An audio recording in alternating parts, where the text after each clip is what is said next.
Yang pertama, baik, yang pertama ini pertanyaan tentang Lailatul Qadar terlebih dahulu. Awal menyiapkan diri pada malam, katakanlah tadi kan ada malam-malam yang diunggulkan ya, ada malam 27 dan malam 29, kemudian lebih spesifik lagi malam 27. Nah ini pertama, apakah memang dari maghrib itu kita setelah buka itu sudah menyiapkan diri? Betul.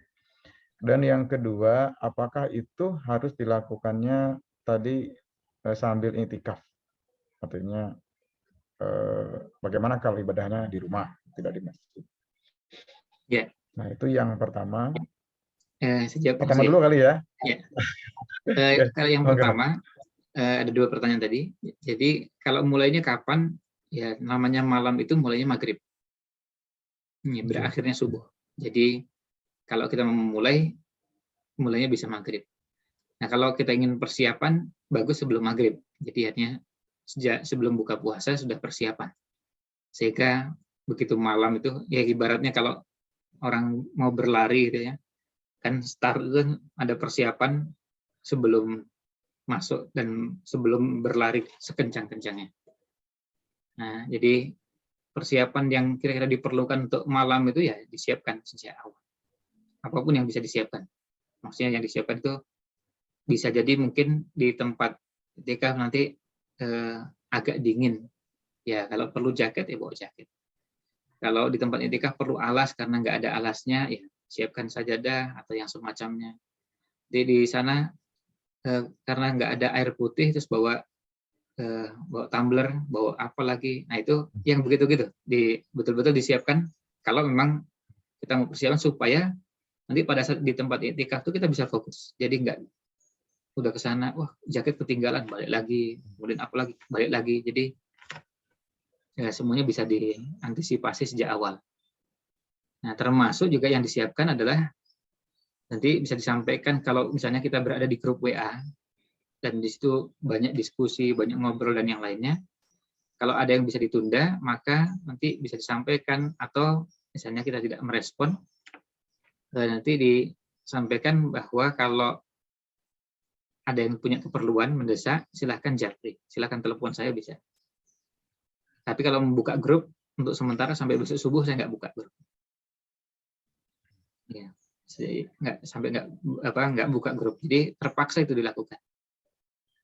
Karena apa? Karena itu tadi malamnya ini betul-betul berharga untuk sementara beberapa aktivitas ditunda. Apalagi maaf ya kalau beberapa grup itu kan sebenarnya dibaca besok juga bisa gitu. Jadi nggak penting gitu maksudnya. Nah beda dengan kalau ada yang mendesak, ada kabar duka ibunya ini meninggal, nah itu ya itu bisa dimaklumi. Tapi itu kan kasuistik dan bukan harian. Yang pertama. Lalu itu, Ya. Yang kedua, apakah memang ya ini sebenarnya peluangnya sangat besar bagi orang yang iktikaf, tetapi memungkinkan bagi yang tidak iktikaf. Bisa jadi ada yang tidak iktikaf karena misalnya ngurusi ibunya yang sakit, ngurusi orang tuanya, bapaknya, ibunya, atau beragam uzur lah. Uzur bisa banyak sekali. Dan bisa, gimana caranya? Ya malam itu dimanfaatkan. Misalnya, saya terpaksa harus nunggu orang tua di rumah sakit. Tapi bisa nggak iktikaf? Yang tadi kita sebutkan kan bisa itu. Doa bisa nggak? Doa bisa. Allahumma innaka afuwwun di rumah sakit bisa. Zikir bisa. Baca Quran bisa. Terus muhasabah bisa. Jadi yang bisa dikerjakan, kerjakan. Tapi kita punya kerjaan yang lain juga, yang penting ngurusi orang tua, itu juga termasuk amal soleh. Ya mudah-mudahan ini bisa menjadi cara untuk mendapatkan Lailatul Qadar. Tapi insya Allah itu bisa.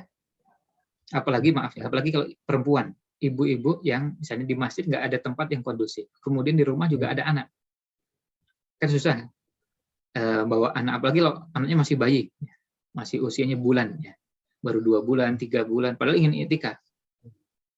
Kan nggak mungkin bayinya dibawa ke masjid dalam kondisi baru cuma 2 bulan misalnya. Nah, nggak memungkinkan, gimana caranya? Ya sudah di rumah. Nah, tapi selama di rumah itu sambil jaga bayinya, bisa jadi baca Quran, zikir, berdoa, dan yang lainnya. Allah alam. Baik, Ustaz. Berarti intinya bahwa malam itu kita perbanyak ibadah ya. Ya, Tempatnya bisa di rumah yang berhalangan dan itikaf di masjid itu yang lebih baik. Satu lagi Ustaz, maaf ini agak kepandangan ya, sedikit waktunya. ya. Tentang cara membayar fidyah itu menurut sunnah gitu Nah, ya. pertanyaannya. Fidyah itu ayatnya jelas. Fidyatun to'amu miskin. Fidyah itu dalam bentuk to'am. To'am itu artinya makanan pokok. Jadi disalurkannya dalam bentuk makanan pokok kepada fakir miskin. Berapa porsinya? Jadi fidyah itu harian dan satu porsi makan, bukan 3 kali. Satu porsi. Jadi misalnya untuk bayar hari ini ya berarti satu porsi makan. Kalau dengan kemarin berarti 2, dengan 3 hari yang lalu berarti 3 dan begitu seterusnya. Jadi nanti kalau gitu 30 hari berarti 30 ya 30 porsi makan. Nah, porsi makannya seperti apa? Porsi makannya adalah porsi makan yang biasa kita konsumsi. Misalnya begini, kalau saya biasa makan dengan beras jenis tertentu yang kualitasnya bagus misalnya. Ya, berarti pakai itu, jangan pakai beras yang murah berasnya. Terus kemudian makan itu kalau di kita standarnya, kalau itu makannya dalam bentuk makanan matang, di mana-mana yang namanya makan itu ya ada temennya, dianya makan itu ada lauknya, ada sayurnya, ada kadang-kadang ada buahnya, ada itu yang satu porsi utuh lengkap.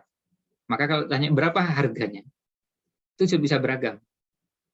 Tergantung dari standarnya. Misalnya begini, sebagian orang standarnya kalau saya sekali makan 25.000, ya. Ada yang lain mengatakan kalau beliau ini enggak, kalau beliau ini sekali makan 50.000.